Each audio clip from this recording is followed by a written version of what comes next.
السلام علیکم ورحمۃ اللہ وبرکاتہ۔ معزز ناظرین اور سامعین، آئیے آج کی اس ویڈیو کے اندر آپ تمامی حضرات کو فرائض غسل یعنی نہانے کے اندر کتنی چیزیں ضروری اور فرض ہے بتانے جا رہا ہوں، اس امید کے ساتھ کہ آپ میری باتوں کو بغور سماعت فرمائیں گے۔ ناظرین محترم، یہ بات آپ ذہن کے اندر رکھیں کہ نہاتے وقت کچھ چیزیں ایسی ہیں، کچھ کام ایسے ہیں جس کو ادا کرنا ہر ایک کے لیے ضروری ہے۔ اگر آپ نہیں کرتے ہیں تو پھر آپ کا غسل نہیں ہوگا، آپ پاک نہیں ہوں گے۔ ناظرین محترم، وہ کیا ہے آئیے آپ کو بتانے جا رہا ہوں۔ آپ سے گزارش ہے کہ ان چیزوں کو آپ نوٹ کر لیں، محفوظ کر لیں، تاکہ آپ کو پوری زندگی کام آ سکے اور آپ ایک پاکیزہ زندگی، پاکی کے ساتھ آپ زندگی گزار سکیں۔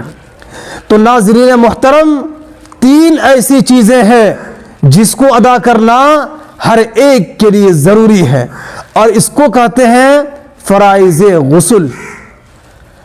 ان میں سے پہلی جو چیز ہے وہ ہے منہ بھر کے کلی کرنا۔ جی ہاں ناظرین، منہ بھر کے کلی کرنا۔ منہ بھر کے کلی کرتے وقت ہم سے یہ غلطیاں ہو جاتی ہے، جب منہ کے اندر پانی لیتے ہیں تو پانی لے کر کے فوراً اس کو ہم نکال دیتے ہیں، اس سے بھی آپ کی کلی نہیں ہوگی۔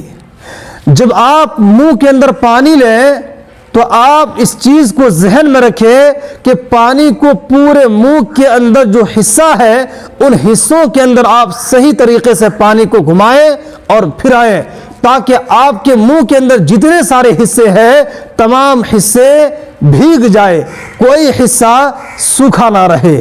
یہ بات کلی کرتے وقت ذہن کے اندر رکھنا ضروری ہوگا۔ تو نمبر 1، منہ بھر کے کلی کرنا۔ نمبر 2، ناک کی نرم ہڈی تک پانی پہنچانا۔ جی ہاں ناظرین، غسل کرتے وقت ناک کی نرم ہڈی تک پانی پہنچانا ہر ایک کے لیے ضروری ہے۔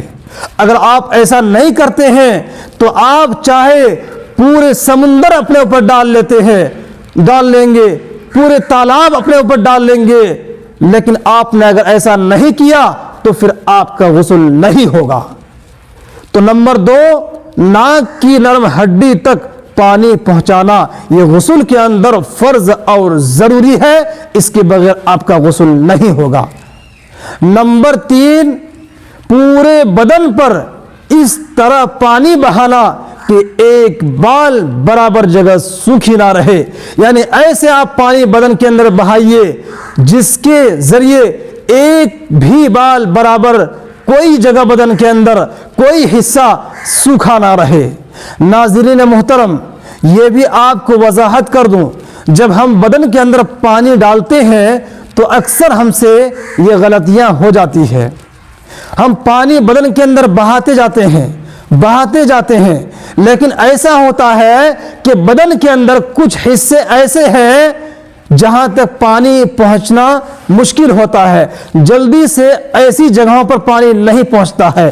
جیسے یہ ہمارے جو ہاتھ ہے، دونوں ہاتھوں کے نیچے جو بغل ہے، ان بغلوں میں پانی جلدی سے نہیں پہنچ پاتا ہے، جس کی وجہ سے پانی نہ پہنچنے کی وجہ سے فرضیت ختم ہو جاتی ہے اور ہمارا غسل نہیں ہو پاتا ہے۔ اسی طریقے سے بدن کے اندر جو ناف کا حصہ ہے، کسی کی ناف اندر دھسی ہوئی ہوتی ہے اور کسی کی باہر رہتی ہے، تو جب پانی ہم ڈالتے ہیں بدن کے اندر تو ناف نہیں بھیگتی ہے، پانی پورا نیچے چلا آتا ہے، جس کی وجہ سے ناف سوکھی رہ جاتی ہے، یا ناف کے حصے کے اندر پانی نہیں پہنچ پاتا ہے۔ جب پانی نہیں پہنچا، جب وہ جگہ سوکھی رہ گئی تو آپ کا غسل نہیں ہوا، آپ اس غسل سے ناپاک ہی رہے، پاک نہیں ہوئے۔ جی ہاں ناظرین، تو میں نے یہ 3 چیزیں جو آپ حضرات کے سامنے بیان کی، نمبر 1 منہ بھر کے کلی کرنا،